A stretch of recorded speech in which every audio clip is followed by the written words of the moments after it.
Hello my dear students, मैं हूं रौनक अग्रवाल। चलिए चालू करते हैं आज हमारी अकाउंटेंसी की थर्ड क्लास, जिसमें हम पढ़ने वाले हैं अकाउंटिंग इक्वेशन में कुछ और एंट्रीज। अभी तक हम लोगों ने कुछ एंट्रीज डिस्कस किए था, बेसिक चीजें पढ़ी थी, एसेट्स, लायबिलिटीज, कैपिटल और अकाउंटिंग इक्वेशन की पढ़ रहे थे, जिसमें हम बेसिक या शुरू की कुछ 4-5 एंट्रीज डिस्कस किए थे।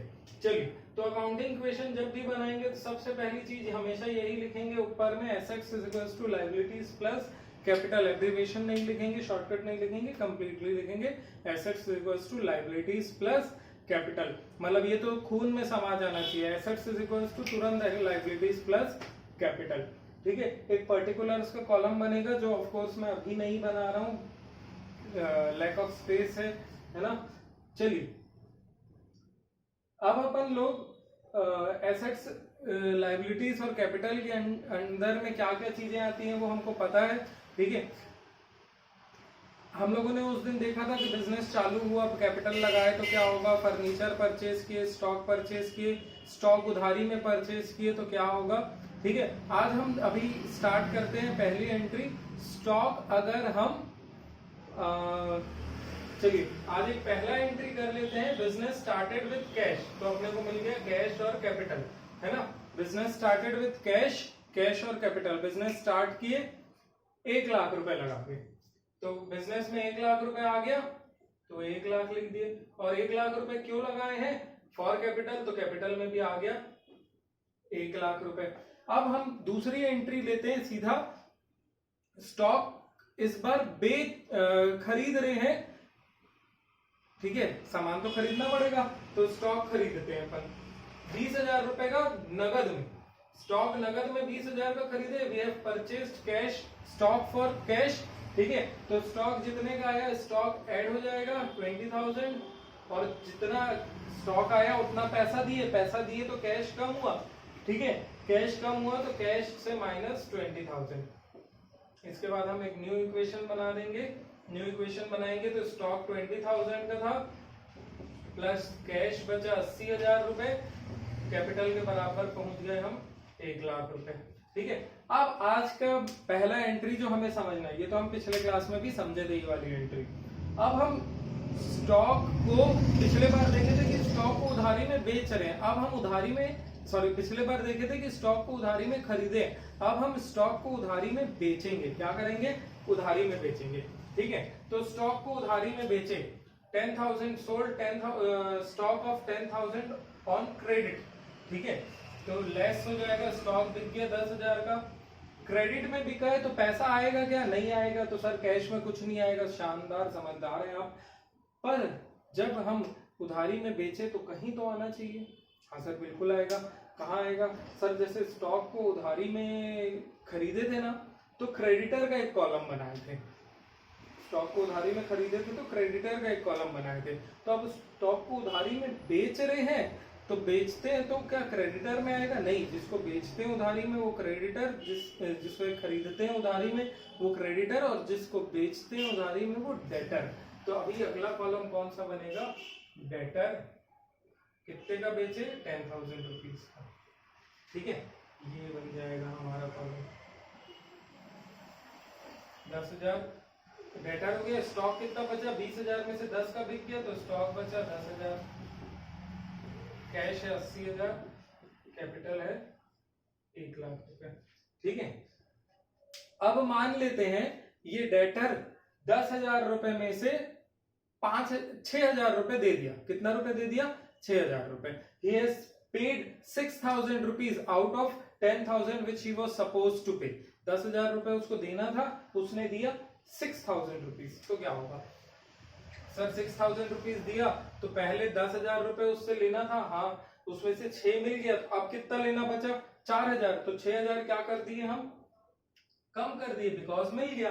ठीक है, और दूसरा इफेक्ट नहीं आएगा क्या, बिल्कुल आएगा सर। क्या आएगा सर, इसको 6,000 रुपए हमें मिला तो कैश मिलेगा, तो कैश बढ़ गया, वेरी गुड। तो कैश में ऐड हो जाएगा 6,000 रुपीज। ठीक है, जहां जहां आपका कुछ नहीं आ रही है एंट्रीज, वहां 0 0 लिख देंगे। ठीक है, तो अब देखिए क्या हुआ, 10,000 में से 6,000 गया, डेटर बचा 4,000। ठीक है, आपका स्टॉक में कोई एंट्री नहीं आई तो स्टॉक में पहले जितना था 10,000 उतना ही आ जाएगा। कैश पहले 80,000 था, वो गया 86,000 और कैपिटल है 1 लाख का 1 लाख। देखिए देखिए 1 लाख रुपए इधर है लाइबिलिटी साइड कैपिटल के नाम से, और इधर को भी टोटल करेंगे आप एसेट साइड का तो 4,000 प्लस 10 14 प्लस 86 1 लाख रुपए। ठीक है, तो ये हमेशा इक्वल चलता है चाहे किसी भी स्टेज में हो। ठीक है, चलिए next next next next next next next क्या है हमारा। नेक्स्ट अपन ले लेते हैं कि सर अपन डेटर को सामान मतलब अभी अब फिर से अपन सामान बेच रहे हैं पर इस बार उधारी में बेच रहे हैं, कमा के बेच रहे हैं। ठीक है, कमाई की एंट्री डाल देते हैं। तो एंट्री सुन लो क्या बोल रहा हूं मैं। Sold goods worth 5,000 for 7,000। Sold goods worth 5,000 for 7,000। 5,000 का सामान 7,000 में बेचे। ठीक है, 5,000 का सामान 7,000 में बेचे तो स्टॉक कितने का बिका 5,000, तो स्टॉक से कम हो गया 5,000। कैश में बेचे कि उधारी में, चलो कैश में बेचे लेते हैं। तो कैश में बेचे तो कैश में ऐड हो गया प्लस 7,000, कैश में ऐड हो गया प्लस 7,000। अब 5,000 का सामान 7,000 में बेचे थे तो 2,000 रुपए कमाए थे तो 2,000 रुपीज ऐड हो गया कैपिटल में। कमाए ना, फायदा हुआ तो कैपिटल में ऐड हो गया 2,000 रुपीज। अब इसको टोटल कर दो, देखिए जहां कुछ नहीं है वहां 0 लिख दिए। ठीक है, 4,000 फिर आपका स्टॉक बचा 5,000 का, कैश हो गया 93,000 और ये हो गया 1,02,000। एक टाइप की एंट्रीज एक एक करके करते जाएंगे तो आपका कॉन्सेप्ट क्लियर होते जाएगा। कॉन्सेप्ट क्लियर होते जाएगा जितना अकाउंट्स बनाने में उतना मजा आएगा। ठीक है,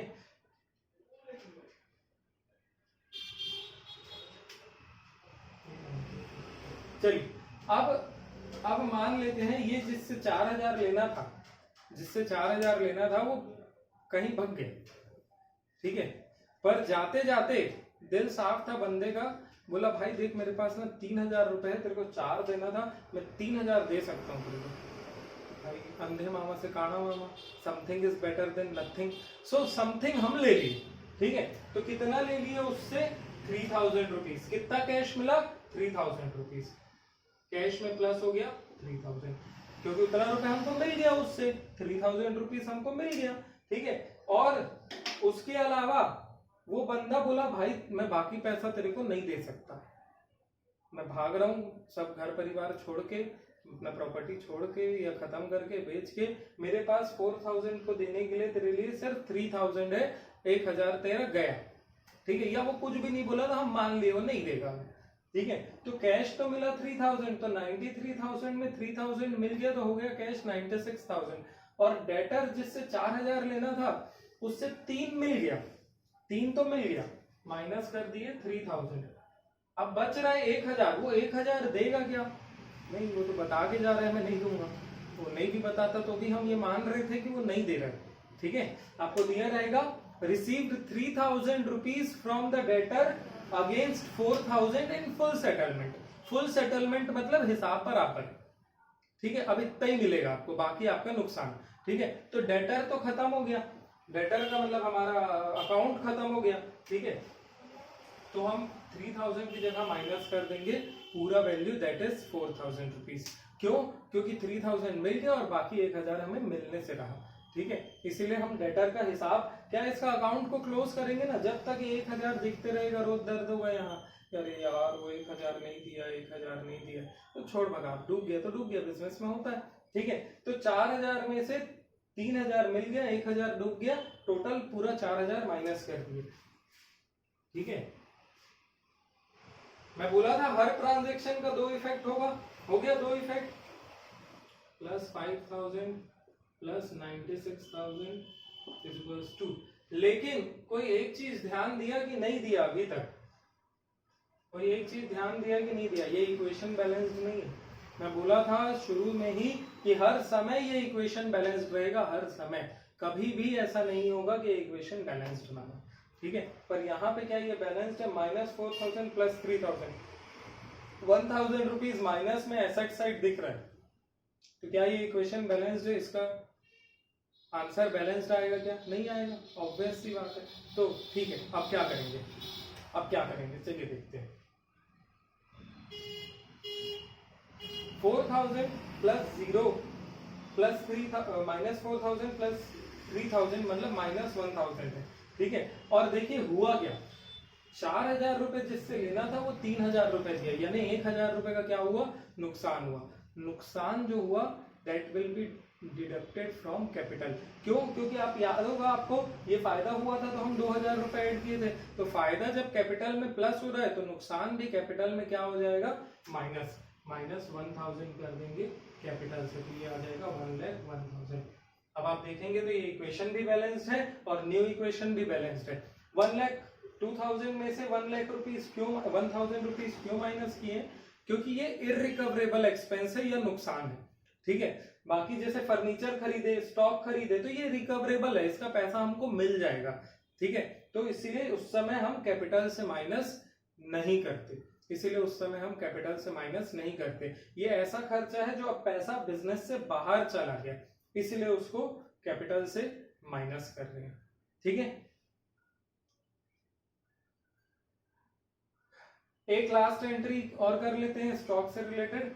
ठीक है, चलिए अब अपने पास बचा है 5,000 रुपए का सामान।